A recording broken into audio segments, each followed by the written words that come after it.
पंडाल में आ जाएं और अध्यक्ष जी का भाषण सुने, बात सुने। आगे जो भी काल दी जाए, जो भी कार्रवाई दी जाए, उसको सभी साथी नोट भी करें।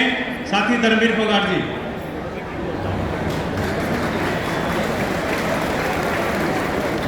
बहुत ही सम्मान के योग सर्व कर्मचारी संघ की राज्य कार्यकारिणी के तमाम राज्य कमेटी के पदाधिकारी साथी हमारे बीच में आए, इस रैली के समर्थन के लिए सभी विभागों के अलग अलग संगठनों के प्रतिनिधि साथी, किसान सभा के, CITU के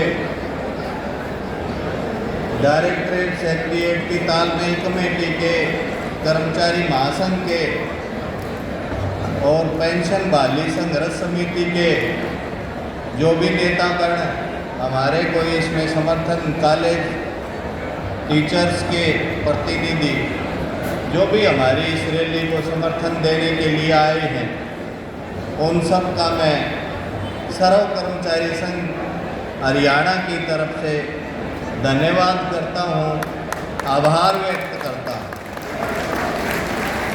साथियों, आज मौसम थोड़ा मेहरबान ज़्यादा है हो रहा है, बारिश का मौसम हो गया भाई। अचानक बरसन कौन लाग रहा था घने दिन तक।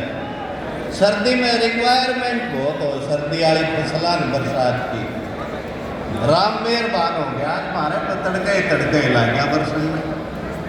इसका एक मतलब यो है, ठीक लाग रही हो, ठीक काम है वो कर दे रहो। इसमें हमारे को राम जी की मेहरबानी से आज की ये जो रैली करनी पड़ रही है, और आप देख रहे हैं पूरे प्रदेश से रैली की जो मुद्दे उन्होंने बात की है, फरवरी के महीने में फिर कर रहे हमारी वो हमारे को इग्नोर करने में लगी हुई है। ये हमारे लिए बहुत चिंता की बात है कि गति में बैठा मानस यो तय कर लेना हमने सुननी नहीं किसी की, तो भाई उसकी तो जनता है मालिक होया करे, जनता है देखा करे उसका के हिसाब किताब बने। हम लोगों के बीच में गए मई रैली में, हमने जो आह्वान किए थे वो पुगाए हैं। प्रदेश के तमाम तरह के जनप्रतिनिधियों के बीच में हम गए, अपना ज्ञापन दिए। हमारा वो प्रोग्राम जारी है अभी भी।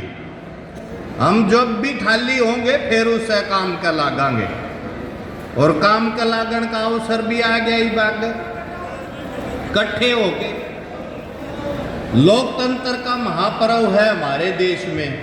5वें साल चुनाव हो हैं, सरकारें बदली जाती हैं, सरकारों के काम की समीक्षा होती है, सरकारों से उनके काम करने का हिसाब किताब जनता मांगती है, और नेता घर घर पहुंचते हैं। निश्चित तौर पे इस चुनाव में हम हिसाब मांगेंगे सरकार से। हम ये पूछना चाहते हैं उनसे कि रेगुलाइजेशन की पॉलिसी पे आपका क्या कहना है।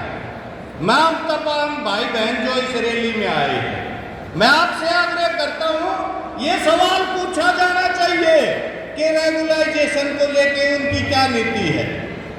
आप हर कर्मचारी को असुरक्षित क्यों कर देना चाहते हो? जवानी में नौकरी का ढांचा है सुरक्षित, कोई रोजगार की तसल्ली नहीं हो रही। पूरे देश में अगले राज्यों में गिनती होती थी हरियाणा की। ये 9 साल का समय ऐसा है जिसमें बेरोजगारी में अगला राज्य में गिनती हो। हम एक सवाल ये पूछ रहे हैं कि भाई ये सारे न्यू करे जाए तो इगलत गैलड़ा की 100 कभी होगी। हम उनकी खूबी गिनाने में नहीं आ रहे। उनकी कमी थी जब तो तुम शासन में बैठे, लेकिन आप ये देखो 9 साल में किसी इशू पे कोई बात नहीं है। बेरोजगारी का पैमाना पूरे देश में सबसे खराब स्थिति में है हरियाणा में। लाखों पद खड़े हैं खाली, कर्मचारियों पे बोझ है काम का।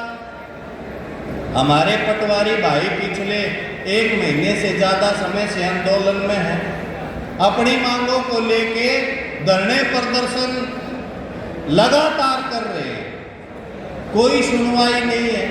पिछले दिनों बात हुई थी, सही कहा कई साथियों ने कि बात कर लेते हैं लागू नहीं करते हैं, बात तो